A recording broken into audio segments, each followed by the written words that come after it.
The surge in innovation, interest, and investment in artificial intelligence is powering the tech industry, especially in the San Francisco Bay Area, the epicenter of a newfangled gold rush. But Silicon Valley AI is not the only driver that's powering the market for tech talent. On this episode, we dig into CBRE's Tech Talent Report with its lead author and state-of-the-art insights from an investment executive who has deep experience in the innovation ecosystem. This is the most significant, the largest technology waves in our lifetime, and we're still in the very, very beginning innings of it. That's Victoria Slivkoff, the new Global Head of Investor Relations and Innovation Partnerships for Chemonics International, and someone with as long a resume as anyone who's appeared on our show. Victoria spent over 2 decades working in venture capital, private equity, and advisory roles. She's held positions as the Global Head of Innovation Entrepreneurship for the University of California System and on the board of NM LEAP, a leadership program at the historic Los Alamos National Lab in New Mexico. Victoria is also the host and producer of a TV show called Tech Dreamers, which profiles deep tech entrepreneurs in Silicon Valley and airs overseas on Taiwan Plus, the country's premier international news and entertainment channel. One of the big differences this time around that we see is that there has never been a time where so much capital has been allocated to actual physical infrastructure. And that's Colin Yasukochi, Executive Director of CBRE's Tech Insights Center. Colin's the lead author of much widely read CBRE research, highlighted by the annual Scoring Tech Talent Report. Coming up, the market for tech talent and the real estate developments that are resulting from shifting demand in this ever-evolving industry. I'm Spencer Levy, and that's right now on The Weekly Take. Welcome to The Weekly Take, and we are going to revisit one of our favorite topics today, which is tech talent. And we're doing it, of course, in San Francisco, which is the epicenter of it all. And to do so, we have Victoria Slivkoff. Victoria, welcome. Thank you, Spencer. It's a pleasure to be here. And then we have one of my oldest friends in the business, Colin Yasukochi. Welcome, Colin. Thanks, Spencer. Colin, since we've had several tech talent shows, give me something that's changed. Well, our Tech Talent Report, we're on our 13th edition. So we've been doing this report quite a long time. The last report that we did, the top thing that we found was how AI is impacting the tech talent workforce and how it's transforming it. And so the hiring that we have been seeing over the last several years has been concentrated really on 2 functions: software engineers with AI-related experience, and also IT professionals who are running the computer systems. A lot of companies don't have their data organized properly to be able to implement AI tools, and that's become a vastly important aspect of it. And as I'm sure we've heard about before, that data centers is obviously another big thing that is being able to accept that data and to do all the AI modeling. And the data center space is an area where a tremendous number of companies, CBRE included, is all in. Where we recently did an M&A acquisition for a company that does a lot of the servicing of these places, but the amount of capital there is tremendous to build new ones. The need for it is tremendous, from AI, from crypto, from video games. Tell us about how data centers are going to be impacted by AI and some of the findings of your report. Well, I mean, AI is definitely creating the demand for these data centers, but I'll talk a little bit about venture capital funding and corporate CapEx. I think those are 2 things that are just off the charts for 2025.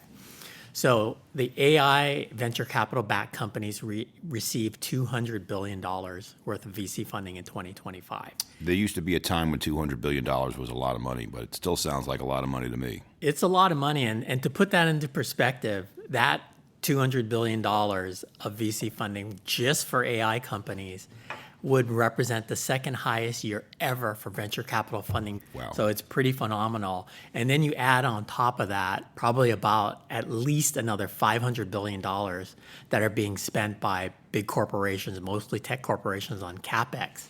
That money's going, most of it, to AI-related activities and data centers. So let's just back up here for a second. That was $200 billion, not million. $200 billion was spent last year alone on AI, and then there's an additional $500 billion that's coming, or was also spent? That was also allocated for the year. So we're talking 700 to $1 trillion, $700 billion to $1 trillion being spent. It actually contributed noticeably to GDP in 2025, which is really phenomenal.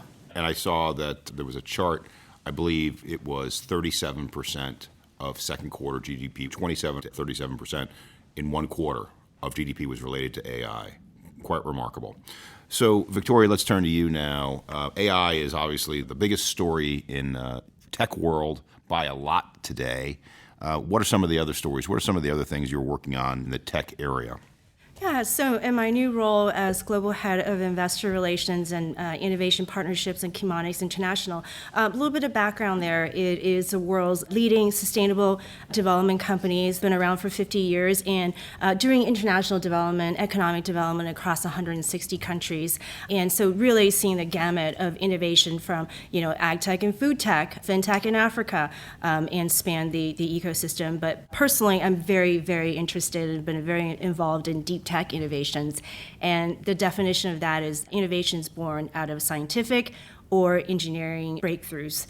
So that's everything around, semiconductors to fintech innovations, AI models. But really now it's looking at moving AI from the digital realm into the physical realm. How can AI solve some of the world's biggest challenges, whether that is addressing a shortage of labor in our manufacturing systems and talking about, for instance, how robotics can augment the shortage of workforce to, coincidentally, the AI revolution is actually driving a new renaissance towards sustainable energy where solar and wind and now small nuclear reactors are really the hot topics, the hot investment areas. Look, folks, AI may make us more productive. It may disrupt the labor force. They need basic stuff. They need ag tech. They need water. And how is technology helping with this stuff that is going to help literally billions of people every day? Yeah, so it's not looking at AI as a vertical, but rather AI as a horizontal that embeds across different industries. So for instance, in ag tech and food tech, can we collect environmental data, but also generate synthetic data to help us map, for instance, water sources better? Direct-to-air carbon capture, how can we use AI to create better models to do that? So really when I think about AI, it is ultimately driving productivity, decreasing costs, and helping to build scalable solutions.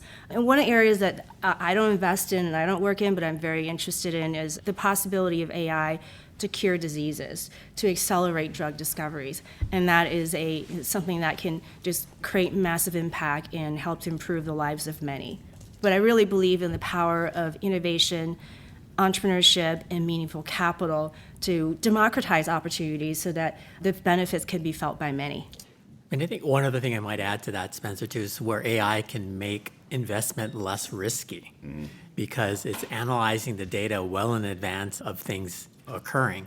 And that's similarly applicable to real estate, where you're looking at the data much more intensely going on with AI, and it's surfacing insights that help you better operate that property and better invest in that property. Like, what are the things in your building that are popular to tenants? And with data and other things, sensors, you'll be able to better identify that much more quickly and even in real time.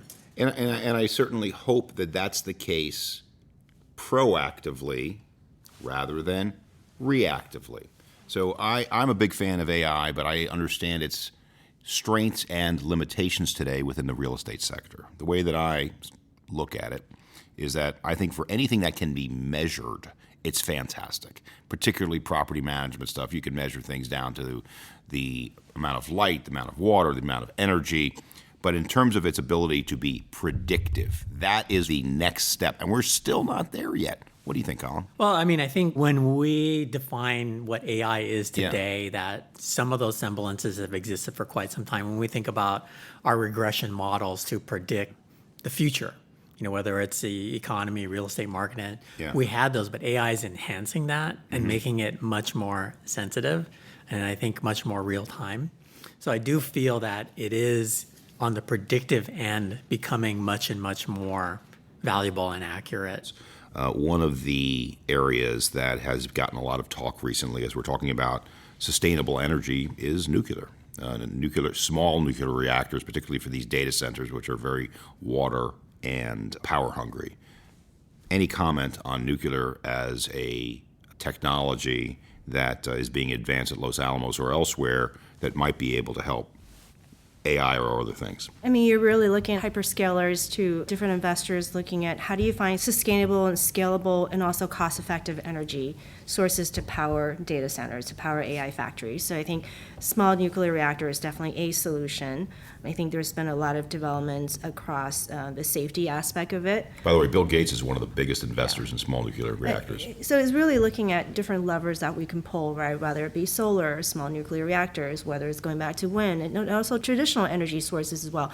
The power demand required to power AI is going to grow exponential. Currently, it really consumes a lot for training models, and then look at the next stage is inferencing as well. So that demand is not going to suspend, and therefore we have to look at whether it's small nuclear reactors and all different aspect and areas, sources of energy to continue powering that. Currently, AI consumes about 2% of the world energy consumption, and then it's going to grow to 5% by 2030. So it's really looking at, providing power, but also optimizing existing infrastructure. For instance, chip design. Can we make that more optimized so that it takes less energy for compute as well? I do share those concerns. Are we going to be providing sustainable power so that it's not impacting adversely of everyday people? There's a lot of public-private stuff going on here. This is not just $1 trillion of private capital coming in. The president himself has had talks about bringing data centers to the United States, bringing foreign money. So it's public and private. And you spent quite a bit of time in the UC system working for Janet Napolitano, who is the former, correct me if I'm wrong, she was the head of Homeland Security as well. Tell us about that public-private kind of marriage, if you will, on how it's going to drive some of these things forward.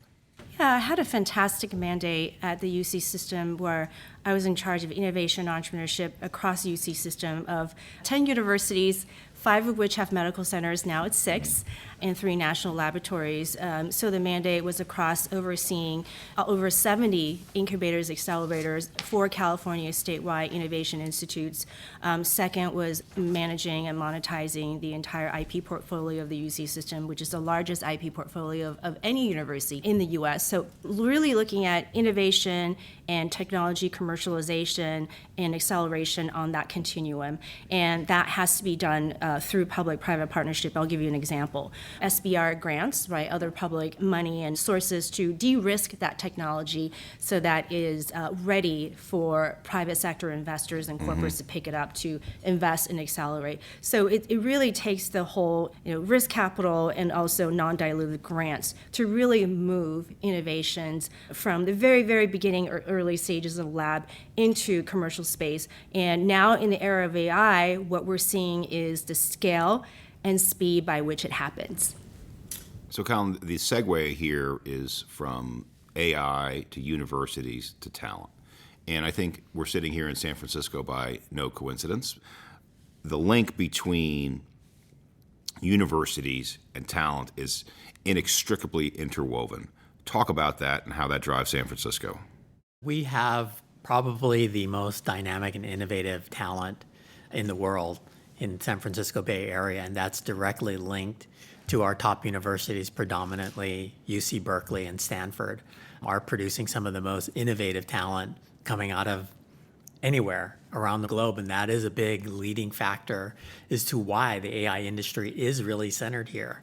And of all the venture capital funding going to AI companies, 80% of it is going to the San Francisco Bay Area based companies. And that's just mind-blowing. It was 72 on last year's show, just to hold you to it. It actually went up last year. It went up. And what's interesting is that other markets and other talent sources are also getting into the AI fray, and where we're seeing the growth. And the reason we see it here so clearly is because many of the companies are based here and they're expanding in these markets because that's where a lot of great AI talent is. So Seattle and New York in the US are probably the two top AI markets. And then if you go over to Europe, you're talking about London and Paris. And then in Asia Pacific, it's predominantly going to be India and China, the different cities within those countries. And that's really a very small segment of the talent sphere that's actually driving AI. There's a lot of very positive things being said about AI and data centers, but there's some people who might be skeptics. And the book that I put up would be the book by Robert Gordon in 2018. The title of the book was The Rise and Fall of American Worker Productivity. We had a period from 1974 to 2018 where the average productivity growth of the average American worker did not go up. And that was a pretty significant period. That was the period of the personal computer. That was the period of the internet. That was the period of the iPhone. So walk me through why this time is different. I think that productivity is going to rise pretty dramatically through AI. Is this time different? Well, there are a lot of similarities because we've never seen this kind of money being invested in the AI space. So whenever there is a huge amount of money invested, it raises the caution flag, right? Mm-hmm. It's like when everyone's running after the same thing, run in the other direction. I think there's going to be ups and downs. Is there going to be a bust? I think there's going to be some corrections going into the future. And that's, I think, part of the innovation cycle, that you have your ups. Not every company is going to be a winner, and there's going to be a lot of failures. But at the end of the day, we're building the type of infrastructure that's going to last many, many years to come. Because if we think about during the dot-com era, that was certainly a bubble, right? And there was a lot of investment going into the backbone of the internet. And that got overbuilt, but we benefited from that decades on. Maybe something similar like that's going to happen in AI. And I'd turn to Victoria, who has a little bit more experience in this area, to add her comments. Sure, but before I do that, I just want to say that I'm glad I still have my Pets.com rewards card, or my dog would be out of squeaky toys. Victoria, what is your point of view? I think what's really different is back in the dot-com boom, you had companies that weren't really solving real issues and they weren't driving revenue, right? You probably had some sporadic adoption, but it wasn't sustained revenue. But if you look at right now, companies are being built, lovable, OpenAI. They're reaching 100 million ARs in record speed in 8 months. So What's AR? Annual recurring revenue. Okay. And hitting that revenue mark in 8 months. So what that tells me that this is backed by real adoption, that it's actually driving revenue. And I absolutely agree with Colin that this is the most significant, the largest technology waves in our lifetime, and we're still in the very, very beginning innings of it. So of course there's going to be some market corrections, but you're really looking at AI at different layers of that stack, from infrastructure right all the way to like models and then to application. So I think it's really solving real issues and it's increasing productivity, and we're seeing that right now. It's very exciting. But there is both sides of this story as it relates to capital flows. And if there's a capital winner, there might be a capital loser. And one of the sectors within our economy that has suffered recently is life sciences. And the reason why life sciences has suffered, even though it was like the next big thing after COVID, is because a lot of the VC money picked up here and went over there. So speaking more broadly about VC and talent and where it's going, Colin, how much do the capital flows matter when it comes to predicting the real estate market? Because I know from your report that VC funding is one of the metrics you use to measure the future success of a market. That's fuel for growth. Yeah. And that's fuel for these companies to add people, get into real estate, and sort of move forward there. But I think one of the big differences this time around that we see is that there has never been a time where so much capital has been allocated to actual physical infrastructure. And even though a company may be receiving, an AI company receiving $1 billion worth of funding, they may be spending anywhere from 50 to up to 75% of that money on AI infrastructure, and the other portion of it to headcount. Where in the past booms, almost all of that money was being spent on headcount. But the growth cycle is so large that we are seeing these companies hire an enormous amount of people. And in the city of San Francisco, where obviously AI is most concentrated, AI companies represented 25% of all office leasing activity in 2025, and they represented about 80% of all the net new growth. So taking additional office space, that's really being driven by AI, and that's what's really driving the turnaround in the San Francisco office market and also the housing market, because AI companies are in the office very often, and they're talking 5-6 days a week. So they're very office-centric and creating that demand for space. Well, speaking of demand for office, it is quite a story where San Francisco, let's just call it what it is. San Francisco was disfavored big time by the institutional markets until a couple of years ago. It might still be disfavored to some degree, but wow, what a turnaround. Am I too enthusiastic? It's a very generous characterization of being disfavored, because it was far worse than that.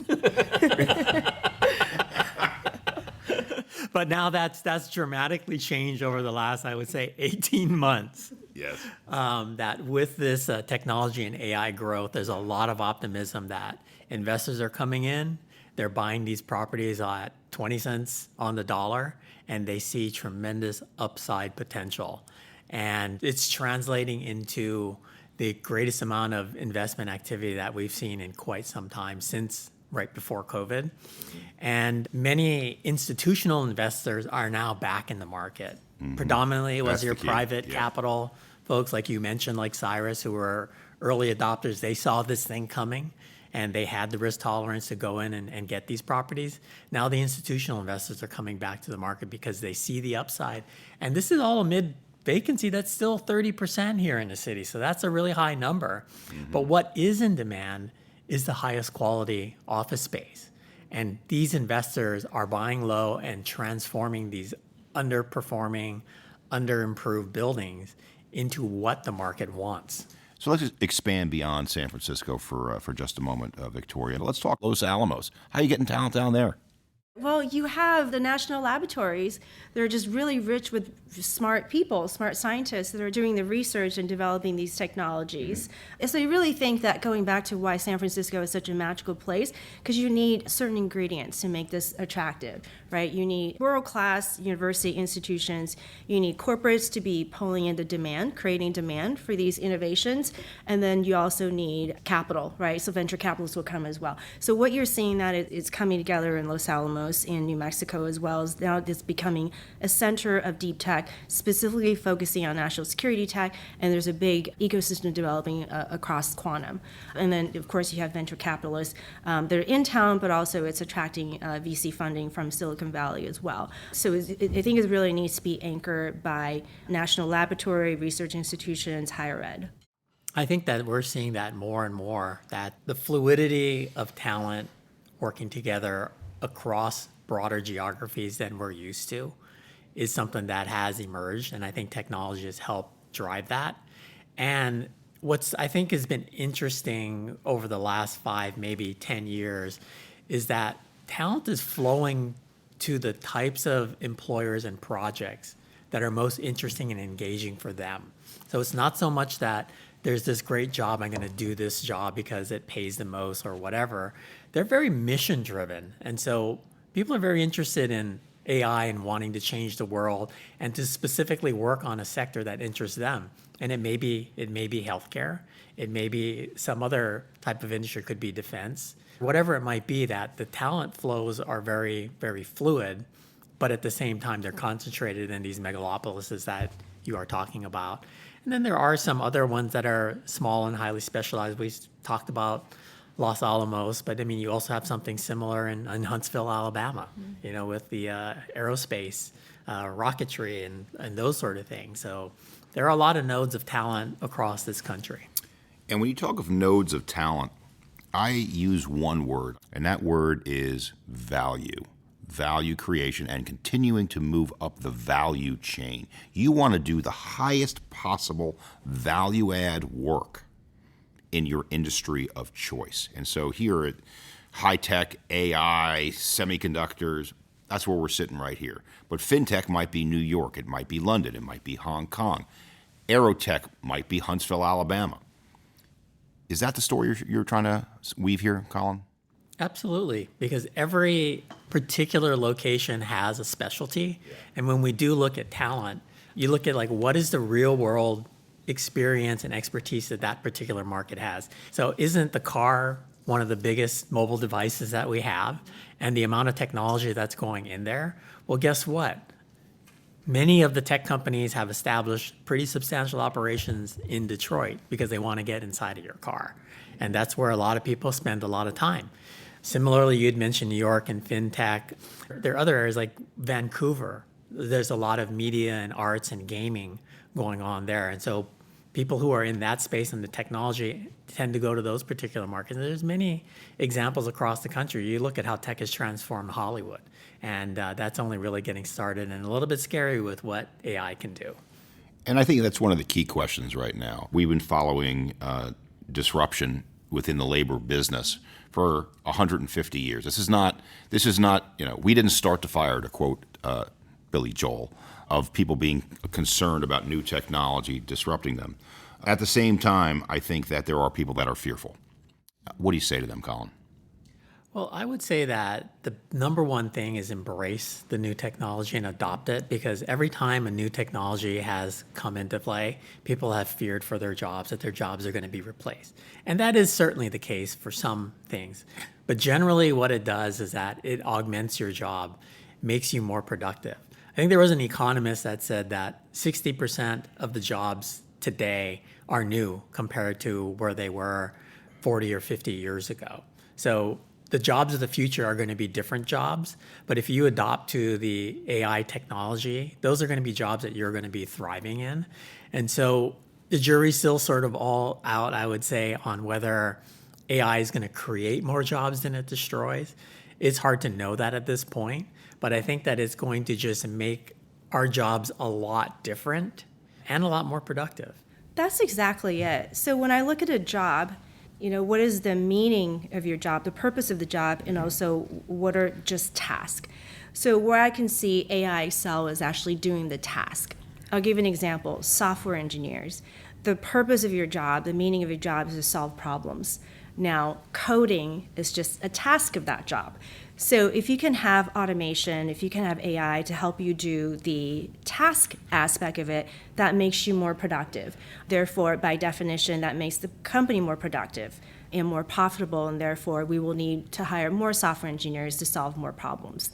Now, going back to specific labor concerns, we do have a current labor shortage. As you said, aging populations, we're not growing to replace current population, maintain it. So it's really also thinking about manufacturing, automation, robotics is to augment that. And also robots and automation that can help us do the stuff in a very dangerous environment that you don't want to put humans in. So I really think, I can't even think about some jobs of tomorrow that are going to be created, but I do believe that we're going to see a transition of that process of, how do we retrain the workforce to pivot them and to position them to do the jobs of tomorrow. It's more analytical, it's more working along and leveraging AI to be more productive. Going back to renewable energy boom, we did retrain workers to be solar panel installers, and that created a new sector of jobs in that renewable innovation wave. Back when cars were coming online, replacing the horse and buggy, people were getting kind of nervous. But guess what? We created more jobs like mechanics jobs, right? You need people to service those cars. So I really think that I agree to Colin that as you increase more opportunities and create more industries, there are going to be new jobs and new type of skills needed to work alongside technologies to even solve some of the world's pressing problems. I think it was Henry Ford who said that if he had surveyed the workers on what they really want, the workers would have said, "We want a faster horse." And sometimes people don't know what they want. Well, change is scary. Yeah. And, I think AI is scary from that perspective, is that people don't really know exactly what it's going to do and how it's going to change their lives, but it is going to be transformative. And it's going to play out over, a longer period of time. I mean, in the short term, there's been a tremendous amount of innovation. I mean, you just think about the things that we can do with AI, helping us do our jobs, with these large language models. I mean, the way you search the internet for information has fundamentally changed. In my role, writing and drawing insights about data, AI helps tremendously with that. Fortunately, at this point, they still need me to fact check whether the AI is correct or not, but that may not be true in the future. Well, Colin, let's dig down for just a minute about where the talent is by submarket. How are these submarkets changing because of some of the changes in technology? Yeah, so I'll use San Francisco as an example here. So we have a relatively new submarket. When I say new, it's probably, 15, 20 years old. It's called Mission Bay, and it's right near where the San Francisco Giants play their baseball games, and also the Golden State Warriors play their NBA basketball game. That is the hottest submarket in the Bay Area by far. And what makes it such is that it has new modern buildings that really support these technology companies and what they're trying to do. And so it's very specific. And so once you get that critical mass and these very important companies that are located there, like Uber and OpenAI, it attracts other companies to the area. So this submarket is booming. It is. I mean, it's basically a suburban submarket within the confines of the city of San Francisco. I want to just touch on one of those words, suburban. So we're here in the financial district. We're here in the beautiful Salesforce Tower, smack in the middle of the financial district within San Francisco. And this is truly one of the great buildings in the world, frankly. But the question is, there are a lot of downtown financial districts that are suffering. And by the way, the downtown financial district in San Francisco has high vacancy too, okay? What do you say to folks that are saying, I want to come to San Francisco? Why are they going to Mission Bay versus coming to the financial district? Well, I think that Mission Bay has unique offerings in terms of the product type, the types of quality buildings, and buildings that a company can occupy entirely.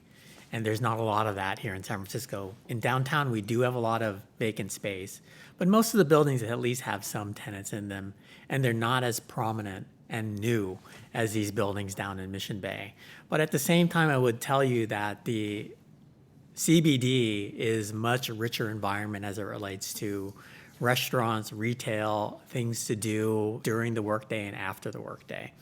Mission Bay is building upon that. What do you say to those cities out there, like a Chicago, like a Huntsville, Alabama, like a Waterloo in Canada, which makes its way to your list on the Tech Talent Report? What are they doing, and what are the cities that are not on your list? How do they do it? It all comes down to talent and innovation infrastructure. So if you have a specialty, a prominent university that's producing the best and the brightest, and public partnerships that are working collectively with universities, with governments to really drive innovation and to attract capital, that's what really starts to build these ecosystems. That's what San Francisco is foundationally based on. I agree. It's all really anchor on research universities. Mm-hmm. They attract talent too, right? Mm-hmm. The university attract talents and professors and postdocs from all over the world. And in the case of San Francisco, then this rich ecosystem of opportunities make them stay and build companies and attract new people to come in. So I really believe in building, and again, I'm not saying replicating San Francisco exactly how it is, because that's not the right way to do it. It's the notion of creating innovation centers in partnership with developers, in partnership with government, in partnership with universities and private sectors, so that you can create jobs for the local economy, but also attract world-class talent to come build there. So I'm just going to ask for our final thoughts here. I'll start with you, Colin. You've been doing this report for 13 years, and I can't say enough positive things about it because I beg, borrow, and steal from this report every day. What's the future of this report look like? What's the future of San Francisco look like? Well, I'm really excited about that, and I'm really excited about seeing how AI is really going to transform the workforce, how it's going to transform our lives, and I think it's going to make our lives a lot better in the future. And to see that play out, to see how the data evolves and how that changes is what really going to keep me excited about doing this report again next year, is to trying to look at what's going on, how that's changing, and how people are adapting to these new skills and new job requirements that are out there. And those that do it are going to be the most successful. Victoria, final thoughts. I am a big believer of cities, metropolis. I will always never bet against San Francisco as well, because I think people have a tendency to be, congregating in large cities. And also, I think I'm a big believer of the talents becoming more global with remote work, and we're able to access a global pool of talent. They're going to be pulled to where they have the most opportunities. So I'm excited about, of course, the continued growth and explosion and be in the middle of this AI revolution.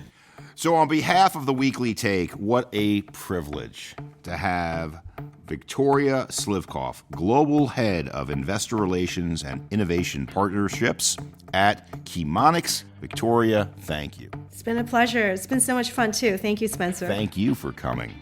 And then my old friend, Colin Yasukochi, Executive Director, Tech Insights Center, CBRE, primary author of both the Tech Talent and Tech 30 report, and so many other things. Great to see you as always, Colin. So great to have been with you, Spencer.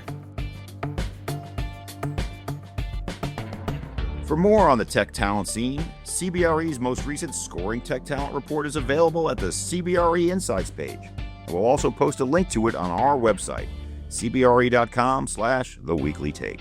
You can also take a deeper dive into the topic via the archive on our website and all our podcast platforms. Recent highlight episodes include a conversation devoted specifically and in great detail to the uses and growth of AI in commercial real estate, as well as Bay Area stories such as the Bishop Ranch mixed-use development in nearby San Ramon, and a range of interesting things going on there, in addition to other places around the country where tech is a driving force. We'll be back to begin a run of episodes that reveal some relatively unheralded but really informative stuff from off the beaten path, including a look at Portugal's capital city of Lisbon, and one topic that might surprise you, the story of parking lots. We've got plenty of spots reserved and look forward to seeing all of you again soon. In the meantime, share this episode and spread the word. Thanks for joining us. I'm Spencer Levy. Be smart, be safe, be well.